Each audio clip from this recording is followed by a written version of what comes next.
ജീവിതം ഇങ്ങനെ തേരാപ്പാര നടന്ന് കളഞ്ഞാതി മടുത്ത് എവിടെയെങ്കിലും പോയാലേ? വീട്ടിൽ പോയാലോ? നല്ല അഭിപ്രായം. നമുക്ക് ഊട്ടിയിലോട്ട് വിട്ടാലോ? നല്ല കാര്യം. വീട്ടിൽ പോണ്ട. എടാ അവനെ കൊല്ലല്ലേ, നമുക്ക് ഊട്ടി പോണ കാര്യം തീരുമാനിക്കാം. വാ അങ്ങോട്ട്. അപ്പൊ നമുക്ക് ഊട്ടി പോവാം. നിങ്ങളൊക്കെ വീട്ടില് ബുദ്ധിമുട്ടുണ്ടാ? ബുദ്ധിമുട്ടുള്ളവര് വരണ്ട. ഇപ്പഴേ പറഞ്ഞിട്ടുണ്ട്. ഈ വീട്ടിൽ ഒരു ബുദ്ധിമുട്ടും ഇല്ല. നിനക്ക് ബുദ്ധിമുട്ടുണ്ടാളാ? എടാ എനിക്ക് ചെറുതായിട്ട് വീട്ടില് ഒരുത്തൻ തുടങ്ങി. ഇല്ല, വരാം. വരുവോ? വരാം. അവന്റെ കാര്യം ഓക്കെ, പോവാം. ഏളയാ എന്റെ ഒരു പ്രശ്നം ഉണ്ടാളിയാ, അതാണ് ഞാൻ സീനായിട്ടിരിക്കുന്നത്. ഇങ്ങനെയല്ലേ നേരത്തെ പറഞ്ഞത്? നിനക്ക് വീട്ടിൽ എന്തൊരു പ്രശ്നം ഇരിക്കുന്നു? ഞാൻ അപ്പഴേ പറഞ്ഞ. ഷേ, അളിയ അച്ഛൻ വിളിക്കണ അളിയ, എന്താണ് സീനാണ് തോന്നളിയാ? അളിയോ അച്ഛ അളിയാ എവിടാ നീ? കടയില് എവിടാ നീ? ചെമ്പൂരി.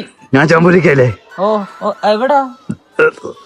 മൂട്ടാക്ക, നീ മൂട്ടാക്കടാ. മൂട്ടാ നീ മൂട്ടാക്കടാ. മൂട്ടാക്കി. അളിയ എന്തെങ്കിലും ഐഡി പറഞ്ഞ് താളിയാ. നീ എന്തിനായിട്ട് വെള്ളാണിക്ക് ഉത്സവം എന്ന് പറ.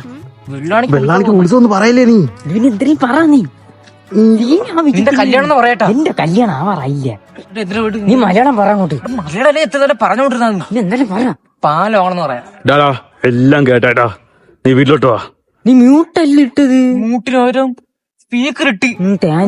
മക്കളെ നീ ട്രിപ്പിനില്ല. അപ്പൊ നീ കാണൂലല്ലേടാ? എന്തായാലും ഞാൻ വരവളി. എന്നെ വീട്ടിൽ ഒരു രക്ഷയില്ലേ, എന്നെ കൊല്ലും. ഞാൻ വരാളിയാ. ഈ പ്രാവശ്യം ട്രിപ്പ് സെറ്റ്, എല്ലാരും ഉണ്ട്. പൊളിക്കാം നമുക്ക്. ഊട്ടി മൈൻഡ്. നാളെ.